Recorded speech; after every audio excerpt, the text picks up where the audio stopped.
উকিল সাহেব আমি এই কাছে আসেন, আমি যে কথাগুলো বলবো আপনি মেয়েকে লক্ষ্য করে কথাগুলো বলবেন। হ্যাঁ, কেউ কথা বলবেন না।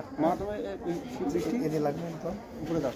আচ্ছা, আপনি বলেন তোমার বিবাহের দিন মোহরানা, তোমার বিবাহের জন্মরানা 3,20,000 টাকা ধার্য করিয়া 3,20,000 টাকা ধার্য করিয়া তার মধ্যে তন্মধ্যে অলংকার বাবদ অলংকার বাবদ 2,300 টাকা 2,300 টাকা নগদ বুঝিয়ে পাইয়া নগদ বুঝিয়ে পাইয়া 3,17,700 টাকা 3,17,700 টাকা বাকি রাখিয়া বাকি রাখিয়া ঢাকনাই ঢাকনায় মহেন্দ্রনগর নিবাসী মহেন্দ্রনগর নিবাসী মোহাম্মদ একরামুল হকের একরামুল পুত্র, একরামুল হকের পুত্র, হ্যাঁ কোন নামের মদখানে একরামুল হকের একরামুল হকের পুত্র মোহাম্মদ গোলাম রব্বানি গোলাম রব্বানি তোমাকে বিবাহ করতে আসিয়াছি। তোমাকে বিবাহ করতে আসিয়াছি। তোমরা রাজি আছো? রাজি তোমা আলহামদুলিল্লাহ বলো।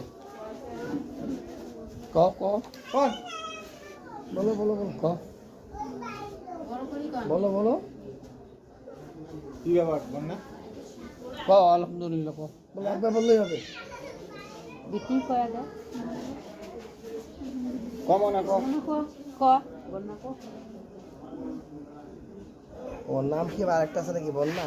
ডাকলাম ঠিক আছে ক ক ক ক আলহামদুলিল্লাহ বলো বলো আলহামদুলিল্লাহ বলো। কি ব্যাপার মা বন্যা ক বনা বন্যা ক বলবেন না কত কুমিজি খারাপ হারে কত পা আমার তো মাথা ব্যথা কমে না আলহামদুলিল্লাহ বলো। এই অসুস্থ মানুষ কষ্ট হচ্ছে ক ক বলতে হবে তো, বলা লাগবে না। বলা লাগবে তো শরীরের অসুবিধা লাগছে ওইটা তো জরুরি বেশি। সই তো করছেই তো, স্বীকৃতি একটা দিয়ে দিচ্ছে।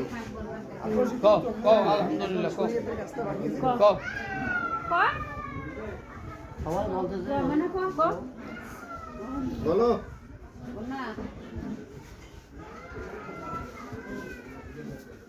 শুনছেন আপনারা? হ্যাঁ শুনছেন শুনছেন পক্ষ? শুনছি।